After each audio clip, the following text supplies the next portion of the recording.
हाल ही में संतोष वर्मा, जो कि भारतीय प्रशासनिक सेवा के एक वरिष्ठ अधिकारी हैं, उनके द्वारा एक विशेष जातिगत समुदाय के विषय में एक बेहद ही आपत्तिजनक बयान दिया गया, जो कि उनकी प्रतिक्रिया उसके विरुद्ध कई समाज के द्वारा की गई और वर्तमान में सोशल मीडिया में यह घटना बहुत बड़ी सुर्खियां बटोर रही है। साथियों, मैं इसको किस रूप में लेता हूं? वैसे तो शिक्षक और साधु की कोई जात नहीं होती, और चूंकि मैं भी स्वयं भी एक किसी विशेष जाति समुदाय से आता हूं, किंतु मैं प्रयास करूंगा इसको एक तटस्थ होकर इस स्टेटमेंट का सिंहावलोकन करने का अपने स्तर पर, जितनी भी मेरी समझ है उस स्तर पर। हालांकि ये किसी भी सभ्य समाज के अंदर किसी भी जाति पर, वर्ग पर, नस्ल पर, धर्म पर कैसी भी टिप्पणी करने का मैं समर्थन नहीं करता, चाहे वो व्यक्ति किसी भी जातिगत समुदाय का क्यों ना हो। साथियों, कार्ल मार्क्स आप जानते ही होंगे। कार्ल मार्क्स बहुत बड़े समाजशास्त्री थे, इकोनॉमी से भी जुड़े हुए उनके कई सारे प्रिंसिपल हम लोग सिविल सर्विसेज एग्जाम या इकोनॉमिक्स और सोशियोलॉजी में पढ़ते हैं। मार्क्स ने हैव और हैव नॉट्स का दो कॉन्सेप्ट दिया, या हैव और हैव नॉट्स के नाम से दो वर्ग माना। हैव मींस जो साधन संपन्न थे, और हैव नॉट मतलब जो साधनहीन थे। कार्ल मार्क्स का यह मानना था कि जिनके पास भूमि है, जिनके पास आर्थिक संसाधन है, जो उपभोग को अत्यधिक प्राथमिकता देते हैं, ये सारे वर्ग जो हो गए वो साधन संपन्न वर्गों में आ गए। जबकि साधनहीन वर्गों में वे हो गए जो भूमिहीन थे, जो श्रमिक थे, जो सर्वहारा वर्ग थे। ये सारे कृषक, मजदूर, इन सबको उन्होंने हैव नॉट्स में रखा। उन्होंने माना इस दुनिया में दो ही लोग होते हैं, या तो अमीर होता है या गरीब होता है। मिडिल क्लास, मध्यम वर्ग नाम का कोई वर्ग नहीं होता, according to the Karl Marx. और मार्क्स का यह भी मानना था कि जो भी अमीर होता है उसको उतनी इज्जत मिलती है, और जो गरीब होता है उसको उतना ही अपमान और जिल्लत का सामना करना होता है।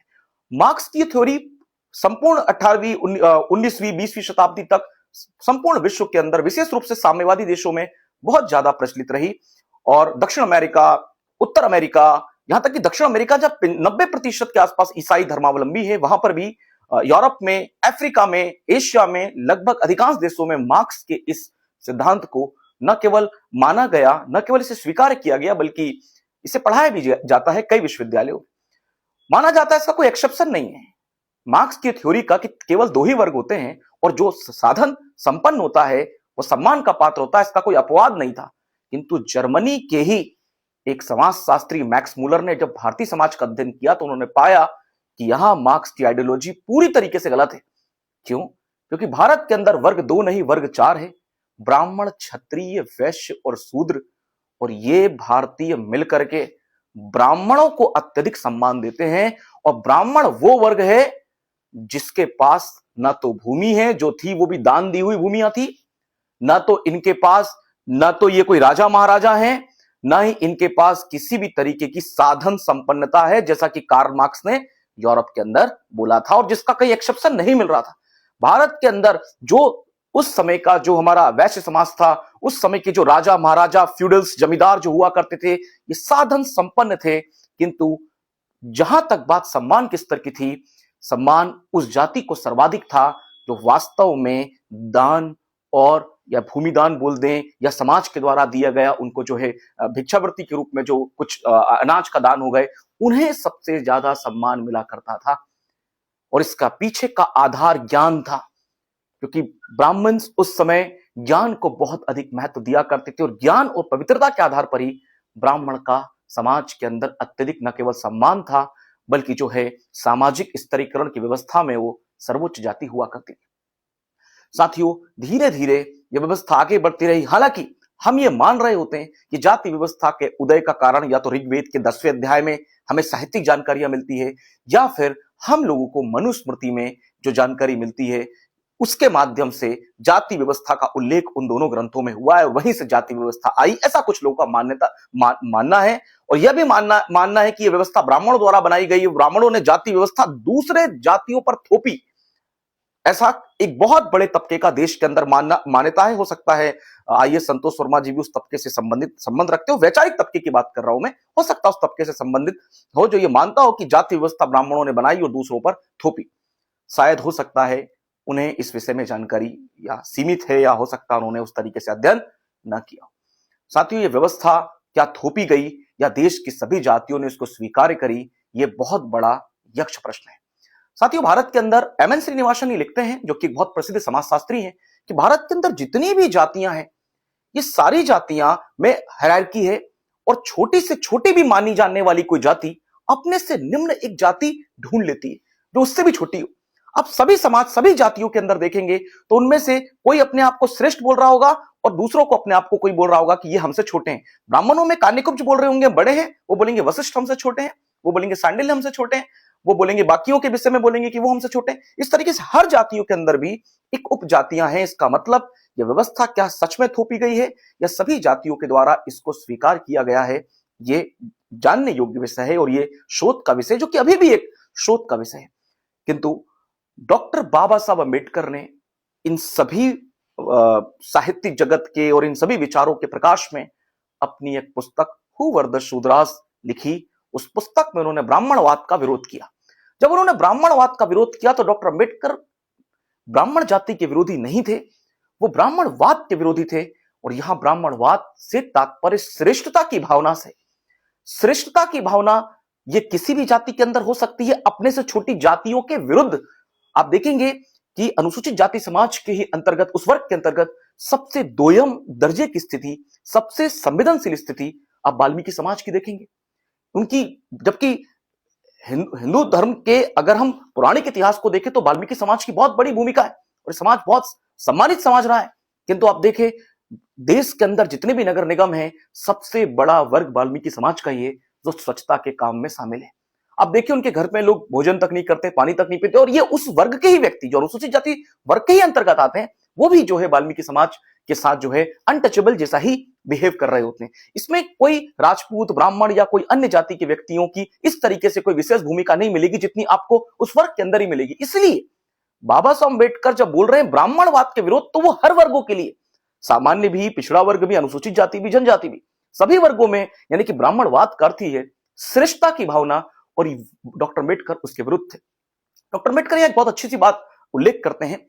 उनका यह मान्यता है कि ये सभी जाति वर्गों से किसी से भी ईर्ष्या, नफरत, क्योंकि इतना महान व्यक्ति तो किसी से नफरत नहीं कर सकता। उनका मानना था कि सभी जातियों से कुछ अच्छी बातें सीख करके यदि हम बहुजनों का या हम निम्न जाति वर्गों का, या जिनका ऐतिहासिक रूप से, क्योंकि फायान ने भी अपनी पुस्तक में लिखा है कि किस तरीके से गुप्त काल में शोषण हुआ करता था एक विशेष जाति वर्ग का, विशेष रूप से निम्न जाति वर्गों का, कि वो जब रास्ते से चलते थे तो उनको मुख से ध्वनि निकालकर जाना पड़ता था ताकि ऊंची जाति के लोग उनको देखने से भी बचे। उनके इलाके गांव के दक्षिण में बनाए जाते थे ताकि वहां से चल के हवाएं नहीं आती, कि कहीं ऐसा ना हो कि किसी निम्न जाति वर्ग के शरीर को छूकर किसी उच्च जाति वर्ग के शरीर तक, अगर उसके शरीर तक हवा पहुंच गई तो माना जाता था कि इस मात्र से ही हवा से भी वह अछूत हो जाएंगे। इस समय उस समय के लोगों की मान्यता थी। फायान लिखते हैं कि लोग कमर में झाड़ू बांधकर चला करते थे निम्न जाति वर्ग के लोग, कि उनके चलने से उनके फुटप्रिंट मिट जाए, कि कहीं ऐसा ना हो कि कोई उच्च जाति वर्ग का व्यक्ति उनके पद चिन्हों पर अपने पद रख करके, अपने पैर रख करके अपवित्र ना हो जाए। तो ये इतिहास का एक हिस्सा रहा है, इसको हम दरकिनार नहीं कर सकते। डॉक्टर बाबा साहब अम्बेडकर पारसियों के संदर्भ में भी लिखते हैं। उनका मानना था कि जितना जुल्म पारसियों पर हुआ उतना इतिहास में यहूदी पारसियों के अतिरिक्त शायद ही किसी समाज के अंदर हुआ। किंतु आज आप वर्तमान में देखेंगे तो साथियों, पारसियों की संख्या भले 40,000 है, लेकिन देश के टॉप 10 रिचेस्ट पर्सन में आपको 3 पारसी मिल जाएंगे। आपको वहां टाटा ग्रुप मिल जाएगा। टाटा, रतन टाटा, आप जानते ही हैं कि अभी कुछ समय पहले दिवंगत हुए, पारसी थे। आप डॉक्टर साइरस पूनावाला को देखें, डॉक्टर साइरस पूनावाला पारसी हैं। आपको पारसी, कई पारसी समाज के व्यक्ति आपको मिल जाएंगे जो बहुत बड़े उद्यमी हैं देश के अंदर। किंतु आप देश के सिर्फ 1000 उद्यमियों में से भी आप किसी अनुसूचित जाति वर्ग के व्यक्ति को शायद ही देख पाएं, और देश के शीर्ष 1 लाख संपन्न व्यक्तियों में, अमीरों की सूची में शायद ही आप किसी जनजाति समाज के व्यक्ति को देख पाएं। इसलिए डॉक्टर अम्बेडकर ये चाहते थे कि अगर, क्योंकि उन्होंने शिक्षा को बहुत महत्व दिया था और बोला था कि ब्राह्मणों से चिढ़ने की जगह उनकी शिक्षा को अपनाओ। देखो कि किस तरीके से अगर वो 1 रोटी खाकर रह लेंगे लेकिन अपने बच्चे को पढ़ाएंगे जरूर, तो शिक्षा ब्राह्मणों से ले लो। उद्यमिता, व्यवसाय किस तरीके से हमारे अग्रवाल समाज, जैन समाज, या हमारे जो है पारसी समाज के जो लोग हैं, किस तरीके से उद्यमिता का उनके अंदर की स्किल्ड है, या सिंधी समाज में कितनी अच्छी उद्यमिता की स्किल्ड है, उससे सीखने की आवश्यकता है और उसको अपनाने की आवश्यकता है, बजाय कि उन्हें लगातार गालियां देकर, उन्हें अपशब्द बोल करके इस तरीके से अपनी असफलता का पलड़ा झाड़ने की। तो ये वास्तव में एक वृहद दृष्टिकोण था जो बाबा साहब अम्बेडकर ने दिया था, जिसमें सभी जाति वर्ग के अच्छे अनुभवों से सीख करके, उसे अपना करके बहुजनों का कल्याण और वास्तविक में भारतीय संविधान के अनुच्छेद 39A 39B में वर्णित सामाजिक और आर्थिक न्याय, सोशल और इकोनॉमिक जस्टिस जैसी संवैधानिक मान्यताओं को यथार्थ करने के लिए इस तरीके की अपेक्षाओं की या डॉक्टर बाबा साहब अम्बेडकर की जो एक्सपेक्टेशन थी, इसको वास्तविक तृणमूल स्तर पर लागू करने की जो है आवश्यकता थी। किंतु देखा गया कि बाबा साहब अम्बेडकर की मृत्यु के बाद उनके जो विचार थे, उनके जो ये अपेक्षाएं थी, उन अपेक्षाओं को केवल किसी जाति विशेष पर कटाक्ष के रूप तक ही रखा गया। और जो नव बौद्धवादी आंदोलन देश के अंदर शुरू हुआ 1980 के बाद, उसमें विशेष रूप से एक उच्च जाति वर्ग में भी कुछ जातियों को, जैसे ब्राह्मण हो गए या कुछ जातियों को टारगेट करके अपनी असफलताओं का ठीकरा एक विशेष जातियों पर ही फोड़ा गया, जो कि ये किसी भी सभ्य समाज में स्वीकार्य नहीं है। अगर एट्रोसिटी एक्ट, अगर अत्याचार निवारक अधिनियम 1989, अगर सिविल अधिकार संरक्षण अधिनियम 1955 ये प्रावधान करता है कि अनुसूचित जाति जनजाति समाज पर किसी भी तरीके की अशोभनीय टिप्पणी करना दंडनीय अपराध है, तो यद्यपि अन्य जातियों को जो इससे मुक्त रखा गया है, सभी जातियों का, वैसे तो मेरा स्वयं का विश्वास इस तरीके की हायरार्की में नहीं है, किंतु जो भी जातियां हैं, सभी जाति जो अपने परंपराओं के साथ जीना जो पसंद करती हैं, उनके विरुद्ध भी भले उनको किसी तरीके का वैधानिक संरक्षण ना हो, किंतु किसी भी जाति के विरुद्ध अपमानजनक शब्दों का उपयोग करना भी निश्चित रूप से एक सभ्य समाज में शोभा नहीं देता। दूसरा साथियों, भारत के इतिहास को बड़े स्तर पर जो लिखा गया है वो पश्चिमी इतिहासकारों द्वारा लिखा गया, जिन्होंने जातिगत जो स्तरीकरण था उसको बड़े नकारात्मक रूप में प्रस्तुत किया। आप स्वयं देखें, भारतीय जाति व्यवस्था के कुछ अच्छे गुण भी रहे हैं परंपरागत भारतीय समाज में। जैसे यदि मान लीजिए किसी के घर विवाह हो रहा था, तो विवाह के दौरान जो पूजा पाठ का काम होता था वो एक विशेष जाति का व्यक्ति ही किया करता था, जो उस समय पंडित होते थे। जो मिल्क का काम होता था, जो दूध लेकर आते थे और जो मिल्क से बने प्रोडक्ट बनाया करते थे, या मिठाइयां बनाना या मिल्क से दही बनाना, इस तरीके के जो काम थे वो विशेष हमारे जो यादव समाज के जो भाई थे वही ये कार्य किया करते थे। यह परंपरागत कार्य होता था। शादियों में बार्बर यानी हमारे जो नाई समाज के जो भाई थे, उनका भी समान महत्व था और आज भी शादियों में जो होता है उनका महत्व होता है। इसी तरीके से कहार, उस समय डोलियां उठाई जाती थी और डोलियां उठाने का काम कहार किया करते थे। कहार भी एक विशेष जाति समाज से आते थे। अगर किसी की भी शादी हो तो सारी जातियों की एक सौहार्दपूर्ण भूमिका रहती थी, सारी जातियों का एक सम्मान होता था, और अगर एक भी जाति ने अपना काम करने से मना कर दिया तो माना जाता था विवाह संपन्न नहीं होगा। ये भारतीय जाति व्यवस्था का एक सकारात्मक जुड़ाव भी है, जिसको जीएस घुरिये ने, जो कि प्रमुख समाजशास्त्री थे, उन्होंने उल्लेख किया है कि सारी जातियों का एक आपस में एक सौहार्दपूर्ण संबंध भी रहा है। किंतु उसको जिस तरीके से नेगेटिव पर्सपेक्टिव में प्रेजेंट किया पश्चिमी इतिहासकारों ने, वो निश्चित रूप से भारतीय समाज को तोड़ने के लिए ही किया गया एक षड्यंत्र था। खैर, किंतु भारतीय समाज के संदर्भ में जो हमने ये बात करी कि भारत में कैसे अन्य जातियां आपस में सौहार्द के साथ भी रहा करती थी, और जब बेटी की विदाई होती थी किसी के घर में, किसी भी जाति की बेटी हो, चाहे कायस्थ की हो, चाहे ब्राह्मण की हो, राजपूत की हो, हमारे जिस तरीके से नाई समाज की हो, या अन्य जो हमारे जो जिसको भी तथाकथित निम्न जाति वर्ग बोल रहे हैं, या क्योंकि वैसे तो निम्न कोई जाति नहीं है, लेकिन जिस भी समाज से व्यक्ति हो, अगर उनकी बच्चियों की भी विदाई किसी की भी हो रही थी, पूरा गांव रोता था। उस टाइम पूरा गांव रोया करता था। तो ये एक ऐसा स्वरूप भी जाति व्यवस्था में जिसे इतिहास में शामिल किया जाना चाहिए था, किंतु शामिल नहीं किया गया। और सोशल मीडिया में किस तरीके से जातियों को आपस में भिड़ाने को लेकर के कार्य किया जाता है और ऐसे वक्तव्य दिए जाते हैं, इसमें बहुत हद तक कई कथावाचकों की भी भूमिका है, जिनसे अपेक्षा की जाती है कि संत की भूमिका निभाए हों, किंतु उन लोगों के द्वारा भी कई निम्न जाति वर्ग के विरुद्ध या कई ऐसी जातियों के विरुद्ध जिन्होंने हजारों सालों से जाति का ध्वंस झेला है, समानता और गरिमा और सम्मान के लिए लड़ाई लड़ी है, उनके विरुद्ध भी कई अशोभनीय टिप्पणियां कर दी गई हैं। और मैंने देखा उनको बड़ा ही अछूत बोल देना, या उनको जो है किसी जाति सूचक शब्दों का उपयोग करके जो है उनको हीन दिखाना, इस तरीके के शब्दों का उपयोग करके कहीं ना कहीं उन्हें न केवल हिंदू धर्म से दूर रखा है, बल्कि सामाजिक तनाव की स्थिति भी इससे उत्पन्न होती है।